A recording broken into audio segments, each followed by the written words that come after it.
4 महीने से ऊपर हो गए। 2 हफ्ते में करने वाले थे। बोलो कब करोगे शादी?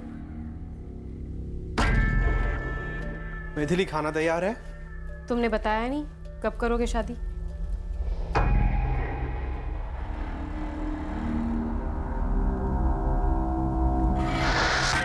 पहले ये बताओ शादी कब करेंगे हम?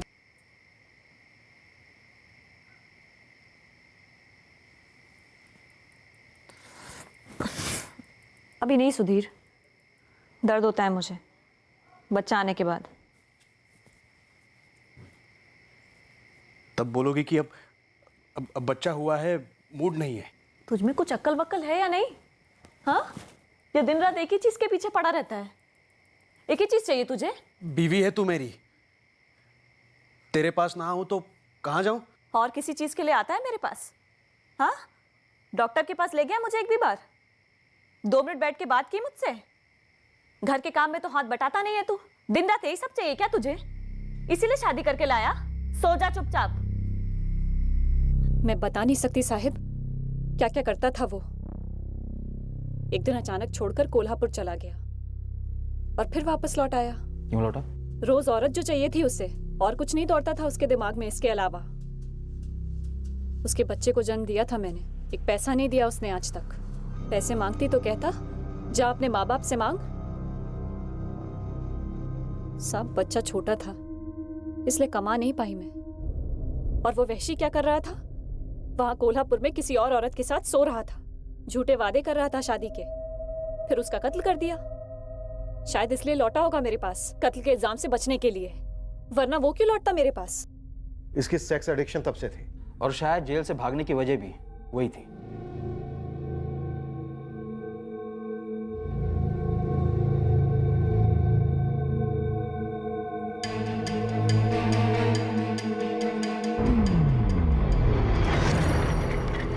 हाथ की नस काटी थी सुधीर ने, पर उसका मकसद खुदकुशी बिल्कुल नहीं था, यह हमें बाद में समझ में आया। हॉस्पिटल में पहले 2 दिन चुपचाप पड़ा रहा। तीसरी रात को हमारे कांस्टेबल कामले को चकमा दे गया।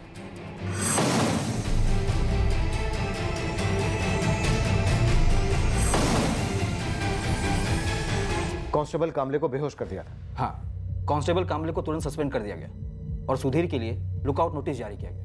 ये सुधीर बर्फ सतारा जाकर कमलेश यादव बन जाता है, और मडगांव में पता नहीं क्या बना होगा, और हमारे नासिक में क्या। पर तब हमें बिल्कुल भनक नहीं लगी कि यह आदमी सीरियल किलर बन सकता है।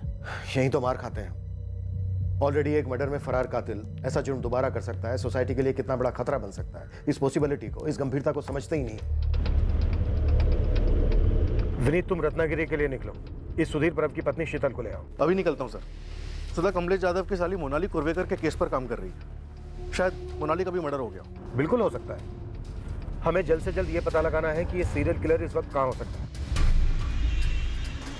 मैडम, यहाँ मुंबई के कमाठीपुरा के कोठों पर भी ये कमलेश यादव उर्फ सुधीर परब बैठता था, और यहाँ भी सेम नौटंकी, बार बार हाथ धोना और मधु मधु करना। पर क्या ये पता चला कि वो इस वक्त कहाँ है? कोई लीड मिली? मैडम, कंस्ट्रक्शन साइट थोक के भाव से है। मैंने अपने कई बंदों को एक एक साइट पे भेजा है। वैसे एक बात थी मैडम।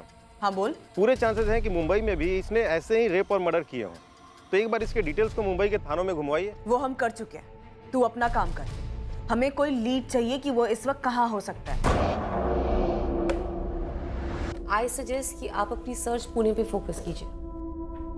तुम उसकी सोच को ट्रैक कर रही हो? हाँ, एक हद तक, कि वो क्या सोच रहा होगा कि आप उसको कैसे ट्रैक करोगे।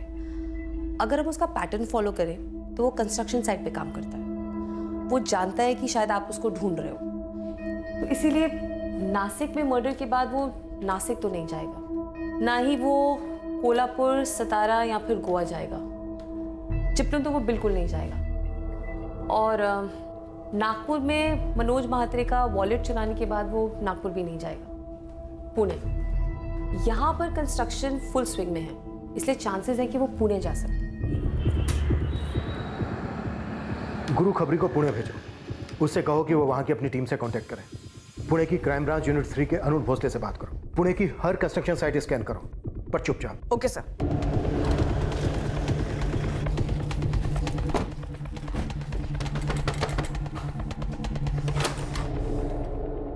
नासिक क्राइम ब्रांच, ग्रामीण विभाग। अब क्या है साहिब? वही तुम्हारा पति सुधीर। वो अब मेरा पति नहीं है। क्या चाहिए आपको? शीतल, हमें उसे ढूंढने में तुम्हारी मदद चाहिए, इसके पहले कि वो एक और औरत को अपना शिकार बनाए। देखा है रे बाबा, अभी 2 हफ्ते भी नहीं हुए तुम्हें काम पे लगे हो और तुम्हें नौकरी छोड़नी है। ऐसा क्या हो गया जगदीश? इससे अच्छी नौकरी मिल गई अश्विन जी। जगदीश, ये नौकरी भी तो काफी अच्छी है। इसके लिए मुझे अपने सेठ लोगों से बात करनी पड़ी, उन्हें मनाना पड़ा, और अब तो वो लोग भी तुम्हारे काम से बहुत खुश हैं। मैं नई नौकरी में ज्यादा खुश रहूंगा अश्विन जी। आज मेरा आखिरी दिन है, कल से नहीं आऊंगा। और 2 हफ्ते की जो तनख्वाह बनती है हक से दे देना, खुशी होगी।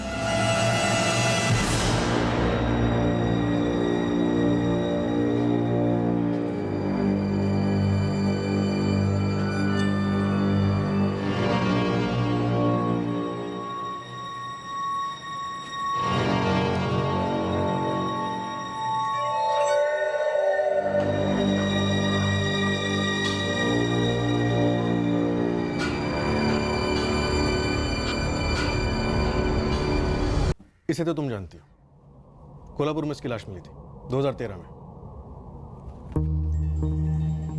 गोवा मडगांव 2014। इस औरत की अभी तक पहचान नहीं हो पाई है। ये मोनाली कुर्वेकर चिपलून से गायब हुई। इसकी बड़ी बहन पल्लवी से शादी की सुधीर ने, कमलेश यादव बनके, सतारा में। पहले वो गायब हुआ, उसके 2 दिन के बाद मोनाली गायब हुई। हमें शक है सुधीर ने उसके साथ कुछ किया होगा, लेकिन हमारे पास कोई ठोस सबूत नहीं है। मैं सुधीर को कभी पहचान नहीं पाई साहिब। उस लीचड़ आदमी के साथ मेरा सिर्फ इतना ताल्लुक था कि मैं बदकिस्मती से उसकी पत्नी थी, और यही मेरी सबसे बड़ी गलती थी। जब पुलिस उसे पकड़ कर ले गई, उसके बाद मैं उससे कभी नहीं मिली। जब वो जेल से भाग गया, पुलिस आई थी पूछताछ करने, तब भी मैंने यही कहा था, और आज भी मैं यही कह रही हूँ साहब कि मैं सुधीर के बारे में कुछ नहीं जानती, सच में। शीतल, अगर सुधीर के बारे में कोई कुछ जानता है और बता सकता है तो वो सिर्फ तुम हो। सुधीर की माँ यहाँ रहती थी, जो 2012 में गुजर गई।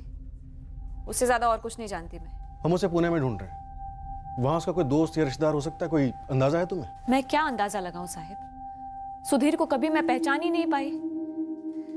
बस इतना जानती थी कि उस आदमी में हवस भरी पड़ी थी, लेकिन वो इतनी औरतों का खून कर देगा, ये कभी नहीं सोचा था मैंने। हाँ, भगवान से इस बात का शुक्रिया अदा करती हूँ कि उसने मुझे नहीं मार डाला। किसी मधु को जानती हो तुम? मधु? मधु? कौन मधु? मैं तो पहले दिन से बोल रहा था, इस कमलेश पर भरोसा नहीं किया जा सकता। शुक्र है पल्लवी, उसने तुझे छोड़ दिया। कहीं हमारी मोनाली उसके चुंगल में तो नहीं फंसी। इस आदमी की मानसिक कंडीशन की सच्चाई क्या है? ये कुछ औरतों को मारता है और कुछ औरतों को छोड़ देता है, लेकिन ये जिन औरतों को मारता है, क्यों मारता है, ये मुझे जानना है, समझना है और उससे पूछना है आमने सामने बैठकर। पर मेरी स्टडी ये कहती है कि ये सिर्फ उन औरतों को मारता होगा जो इसके सामने सरेंडर नहीं करती। इसलिए इसने अपनी दूसरी पत्नी पल्लवी को नहीं मारा, जिससे इसने कमलेश यादव बनकर शादी की थी। पर इसने मैथिली खेड़कर को भी मार डाला, जो अपनी मर्जी से इसके साथ रह रही थी। हाँ, लेकिन शादी के लिए भी प्रेशर डाल रही थी ना। इस आदमी को किसी रिश्ते में बंधना पसंद नहीं है। मैथिली को भी किसी बहाने से, शादी के बहाने से जंगल लेकर गया होगा और फिर मार दिया होगा। और ये गोवा वाले केस में और ये आपके नासिक वाले केस में, इसमें भी यही हुआ होगा या फिर कुछ और। ये तो वही बताएगा इन दोनों केसेस में क्या हुआ। पूरा पुणे खंगाला जा रहा है उसकी तलाश में। सब पूरे चांसेस हैं कि आपको मोनाली की लाश वाई और चिपलून के बीच में मिलेगी। हो सकता है कि इसने मोनाली को नौकरी का झांसा दिया हो, या फिर किसी और बहाने से, मंदिर के बहाने से ये इसको वाई और चिपलून के बीच में किसी सुनसान जगह पे ले गया हो और वहाँ मार दिया होगा।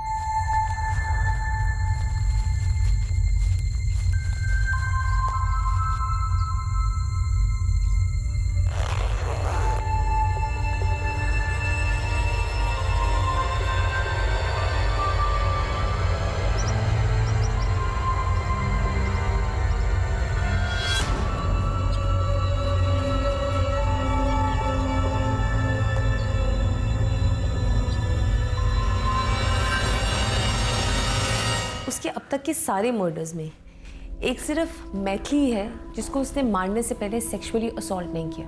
और मैथिली को मारने का रीज़न ये था कि वो उसके साथ किसी बंधन में बंधना नहीं चाहता था। वो कोई इमोशनल रिलेशन नहीं चाहता।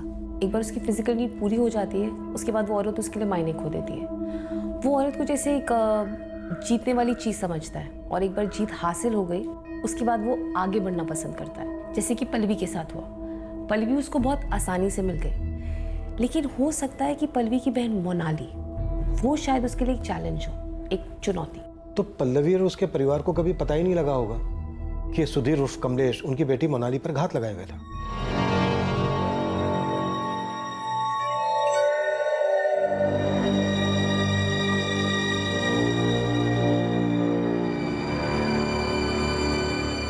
वो जिन सेक्स वर्कर्स के पास जाता है उनका कत्ल नहीं करता है, क्योंकि वो उसके लिए कोई चुनौती नहीं है। वो पैसे देकर उनको खरीद चुका होता है। जब हमने पुणे सिटी को टारगेट किया और इस हत्यारे को खोजने लगे, हमें कोई आइडिया नहीं था कि हम उसे पुणे में धर लेंगे। हम बस एक चांस ले रहे थे, क्योंकि हमारे पास कोई और विकल्प था ही नहीं। पर ये जो हमने ब्लाइंड खेला, चांस लिया, ये हमारे लिए फायदेमंद साबित हुआ। हाँ, बैठिए मैं इसके साथ। इसके बारे में जो भी पता है सब बता। बहुत खतरनाक है ये। खतरनाक नहीं तो हाँ, सन की जरूर है, एक नंबर का सन की। सनकी ने एक नहीं, दो नहीं, कई औरतों का मर्डर किया। क्या बात कर रहा है? हाँ, मेरे को तो ये ऐसा टाइम पास लगा था। बोलता था कभी साड़ी पहन के आओ, कभी उतार दो, कभी मधु बोल के बुलाता था, कभी हाथ धोने जाता था। एकदम अजीब था। इसका कोई मोबाइल नंबर या घर का पता? इतना किसके पास टाइम है? और कस्टमर से उसके घर का पता कौन पूछता है? तू आखिरी बार इसके साथ कब बैठी थी? 1 सप्ताह हो गया रहेगा। इसने मर्डर किया है। साहब बुधवार पेट और पुणे के सारे कोठों पर अपने बंदे भेज रखे हैं। वो इसलिए कि ये पता लगा सकें कि आज रात ये बंदा वहां गया है या नहीं। बढ़िया गुरु। कंस्ट्रक्शन साइट्स की क्या खबर है? कल सुबह से 2 टीमें लगने वाली हैं। सर, मैंने पुणे में अरुण सर को अलर्ट कर दिया। उन्होंने कहा है कि पुणे से अभी ऐसा कोई केस रिपोर्ट नहीं हुआ है। मतलब सर, वो अभी अपने अगले शिकार की तरफ टूट नहीं पड़ा है। हम उससे पहले उसे गिरफ्तार कर सकते हैं। हम भी पुणे के लिए निकलते हैं।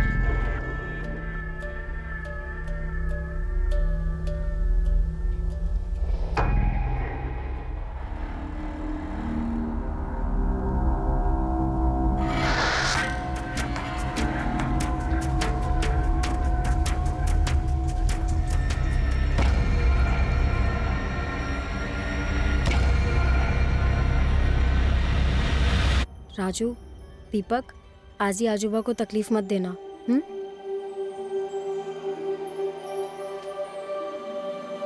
पहुंच के फोन करूंगी बाबा। बेटा संभल के जाना है।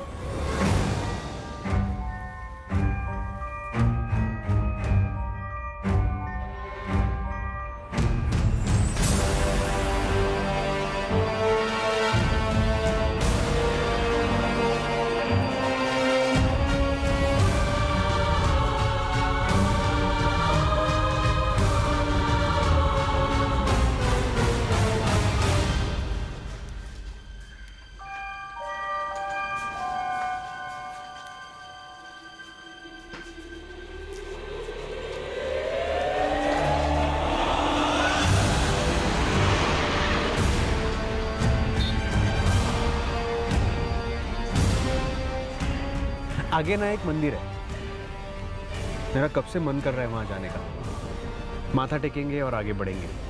रास्ते में है? हाँ हाँ, बस रास्ते में ही है। 5-10 मिनट लगेंगे। अभी तुम नई नौकरी शुरू करने जा रही हो, दर्शन तो बनता है नहीं? ठीक है।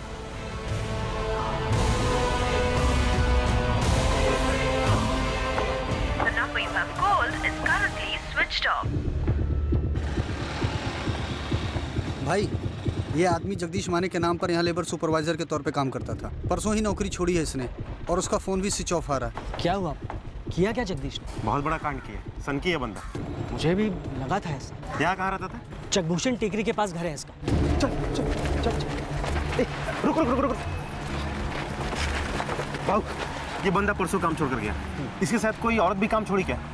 हाँ, एक औरत थी जो पिछले 8 महीने से यहाँ काम कर रही थी। कल ही अपना हिसाब करके निकल गई। नाम नंबर? तेजस्विनी महाडिक। नंबर मेरे रजिस्टर में है।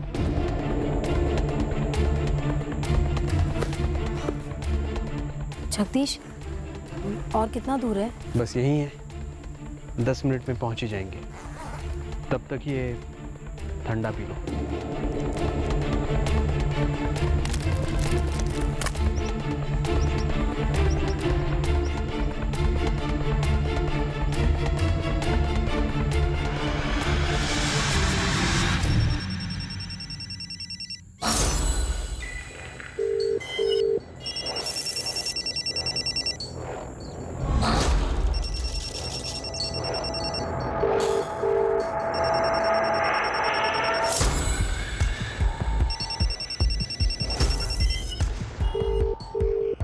लाओ मैं देखता हूँ। ये अचानक इतनी नींद क्यों आ रही है? धूप की वजह से आ रही होगी। तेजस्विनी फोन नहीं उठा रही है। उसके घर का एड्रेस भी है मेरे पास। जल्दी तो जल्दी। अब इस तेजस्विनी का फोन स्विच ऑफ है। हाँ सर। सर मैं तेजस्विनी के घर ही जा रहा हूँ और 2 बंदे को खूनी के घर भेजा है। हम आधे घंटे में पुणे पहुंच रहे हैं। तुम जल्द से जल्द तेजस्विनी के घर पहुंचो। तुरंत मुझसे कांटेक्ट करो। तेजस्विनी यही रहती है? हाँ, क्यों? बुलाइए जरा। वो घर पर नहीं है। वो आज सुबह सोलापुर काम के लिए गई है। इसके साथ गई? नहीं, हम तो नहीं जानते इसको। हाँ, तेजस्विनी कह रही थी उसका कोई सुपरवाइजर है जगदीश माने करके, उसने एक अच्छी नौकरी दिलवाई है उसे। तेजस्विनी का और भी कोई नंबर जो अभी है उसके अलावा कोई नंबर? नहीं, उसका एक ही नंबर है। पर आप लोग हो कौन और तेजस्विनी के बारे में इतना पूछ रहे हो? मेरी बेटी ठीक तो है ना? माँ जी आपकी बेटी खतरे में हो सकती है। उसकी अगर कोई फोटो है तो जल्दी दीजिए तुरंत। खतरे में? किस खतरे में है मेरी बेटी? सर देर हो गई। सन की तेजस्विनी को लेकर सोलापुर निकल गया। कैसे निकली? तेजस्विनी की माँ बता रही थी बस से।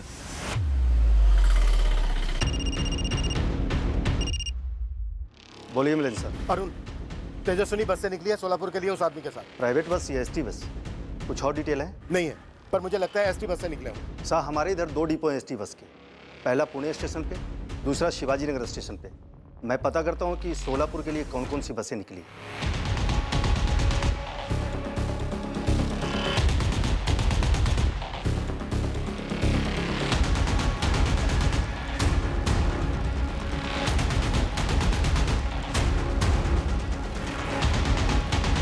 इस वक्त हमारा मुकाबला समय से था और हम काफी पीछे चल रहे थे। हमारा मुजरिम हमसे जितने करीब था उतना ही दूर भी था। वो हमसे एक कदम आगे ही था, पर फिर भी हमने हार नहीं मानी। हमने पुणे से निकलने वाली सोलापुर की हर एक एसटी बस को टटोला, ये समझकर कि मुजरिम अपनी टारगेट तेजस्विनी को एसटी बस में ले गया होगा। हमने दोनों की फोटोज भी सर्कुलेट की थी। हम पुणे सोलापुर के रास्ते पर हर पेट्रोलिंग टीम के टच में थे। हर गुजरने वाली बस को रोका जा रहा था, एसटी, प्राइवेट, सभी। सोलापुर पुलिस पे फुल रेड अलर्ट पे। उधर आने वाली सभी बसों की तलाशी ले रहे हैं, इनकेस हमसे कोई बस मिस हो जाए। मुझे डर है कि कहीं देर ना हो गई। हमारे खोज शुरू करने से पहले कहीं वो उतर ना गया। कत्ल की लोकेशन ज्यादातर सुनसान इलाके रहे हैं जिनका मुआयना वो पहले ही कराता है। फिर भी लगे रहते हैं। कम से कम हमें इतना तो मालूम है कि वो इन 2 शहरों के बीच में है। हम उस सनकी को पकड़ लेंगे सर। उम्मीद यही है कि वो तेजस्विनी के साथ कुछ करे उसके पहले ही हम उसे धर लें। दिन के आखिर में कई बसों की स्कैनिंग के बाद आखिरकार हमें हमारी मंजिल नजर आने लगी। तीर निशाने पर लगने को था।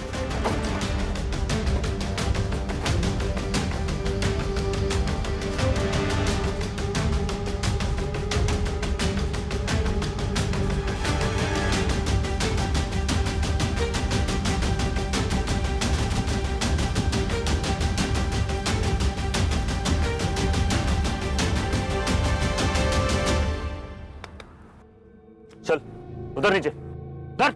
हमने हमारे संदिग्ध सुधीर परब उर्फ जगदीश माने को धर लिया था और तेजस्विनी उसके साथ नहीं थी। सर बार बार पूछा पर कुछ नहीं बोला। सर जबान पे ताला लगा है। तोड़े ताला सर। अभी तक तेजस्विनी का पता नहीं चला।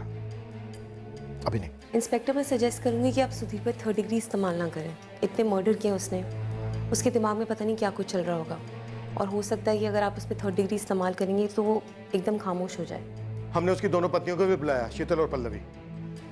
वो उन्हें भी कोई रिस्पॉन्स नहीं दे रहा है। शायद वो इससे रिस्पॉन्ड नहीं करेगा। इंस्पेक्टर, आप मेरे वहाँ आने तक का वेट कर सकते हैं, मैं उससे बात करूँगी। ओके, लेकिन जल्दी आना।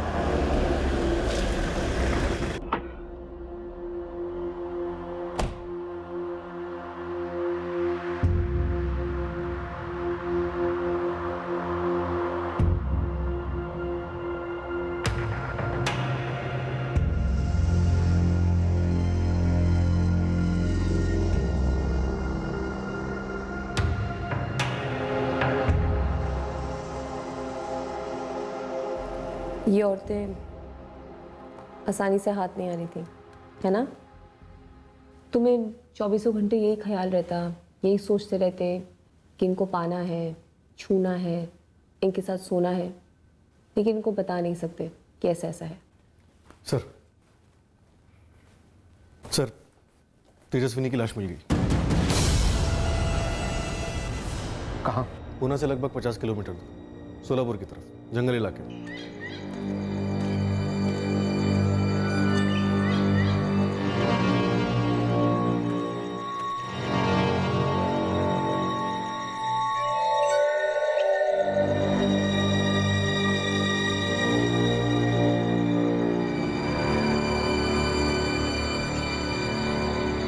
बिल्कुल उसी कंडीशन में मिली है लाश।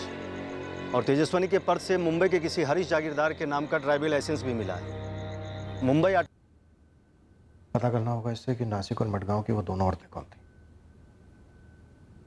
बोलेगा, ये जरूर बोलेगा। सुधीर, एक खबर है तुम्हारे लिए। मधु आई है तुमसे मिलने।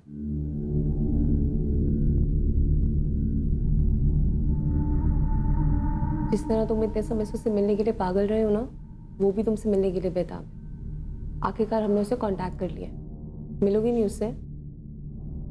कहाँ है मधु? बाहर खड़ी है, बुलाऊं अंदर? जरूर बुलाऊंगी, लेकिन उससे पहले मेरी मदद कर दो। इन दो औरतों के नाम और पता बता दो। तुम इन दोनों औरतों को मधु मान बैठे थे ना? ये संगीता है, संगीता आचरेकर। कहाँ काम करती थी? मडगांव के आसपास? नहीं, बेलगांव से थी।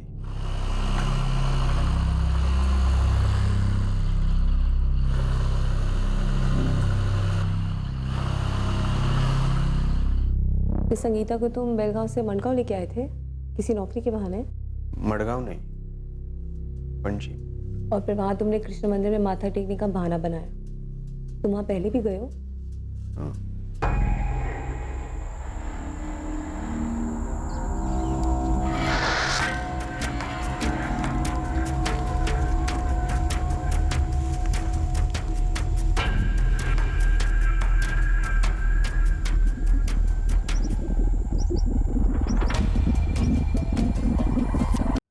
और ये कौन है? मधु। मधु कहाँ है? कहाँ है मधु? सुधीर, बस तुम मुझे ये बता दो कि ये औरत कौन है, फिर मैं मधु को अंदर बुलाती हूँ। वो भी काफी समय से तुम्हें मिलने के लिए इंतजार कर रही है। ये वैष्णवी है, वैष्णवी परदेशी। और तुम इसे नासिक कहाँ से लेके आए थे? सूरत से। ये किसी कंस्ट्रक्शन साइट पे काम करती थी?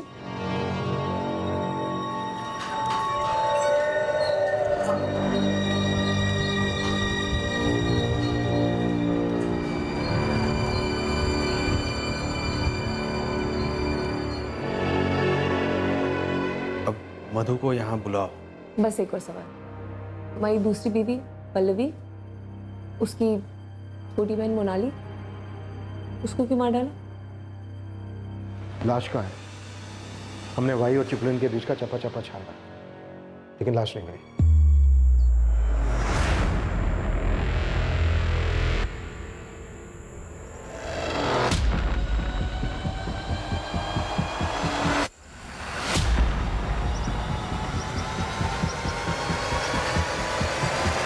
मोनाली मानी कैसे? पंचगनी में उसे सिर्फ 5,000 मिल रहे थे। मैं बोला चिपलुन में 12,000 मिलेंगे, रहने खाने का अलग से। कहाँ मारा उसे? महाड़ के पास। तुम उन जगहों को पहले वीडियो में उतारते थे, वीडियो रिकॉर्डिंग करते थे। कारण क्या था उन्हें मारने का? क्या दुश्मनी थी उन औरतों के साथ? मधु कहाँ है? क्या तुम इन औरतों को पहले अप्रोच करते थे और ये तुम्हारे साथ सोने से मना कर देती थी, इसलिए तुम इनकी ड्रिंक में बेहोशी की दवाई मिलाते थे, कॉन्डोम यूज़ करते थे और इनके साथ सेक्स करते थे और फिर इनका कत्ल कर देते थे? सुधीर, तेजस्विनी को मारने के लिए तुमने इसको इस्तेमाल किया, बाकी सबके मर्डर्स के लिए भी तुमने चाकू का इस्तेमाल किया। तुम लोगों की आइडेंटिटीज बड़ी चालाकी से चुराते, काफी शातिर प्लानिंग रहती होगी, नहीं? मधु कहाँ है? ये आदमी मानसिक रूप से प्रभावित जरूर है, पर ऐसा लगता नहीं कि इसको कोई गंभीर मानसिक बीमारी है। ये आदमी विकृत है। इसका दिमाग स्टडी करने के लिए इससे डिटेल में बातचीत करनी होगी। हमें जो चाहिए था वो मिल गया है। केस सोल्व हो गया, अब हम चार्जशीट फाइल कर सकते हैं। संगीता आचरेकर और वैष्णवी परदेसी, इन दोनों की फैमिली को ट्रेस करना होगा। रचना, इस हत्यारे को स्टडी करने का तुम्हें काफ़ी वक्त मिलेगा। अब हम इसे फरार नहीं होने देंगे। एंड आई होप इंस्पेक्टर, अगर फ्यूचर में ऐसा कोई केस आए तो स्टडी को काम में लाया जाएगा। पल्लवी को गहरा सदमा बैठा उसके पति की हकीकत जानकर। उसका परिवार हक्का बक्का रह गया ये जानकर कि उनकी दूसरी बेटी इसी आदमी के हाथों मारी गई थी। तेजस्विनी का परिवार तहस नहस हो गया ये जानकर कि तेजस्विनी को धोखे से ले जाया गया और फिर कत्ल कर दिया गया।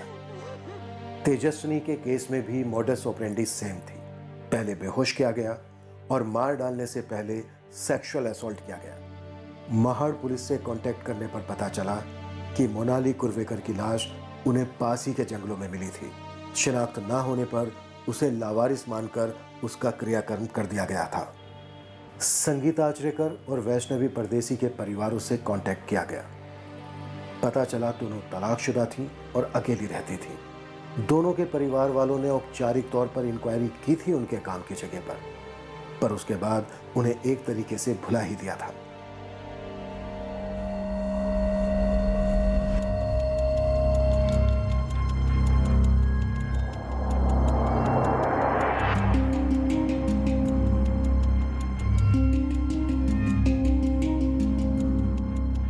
सुधीर, मधु कौन है?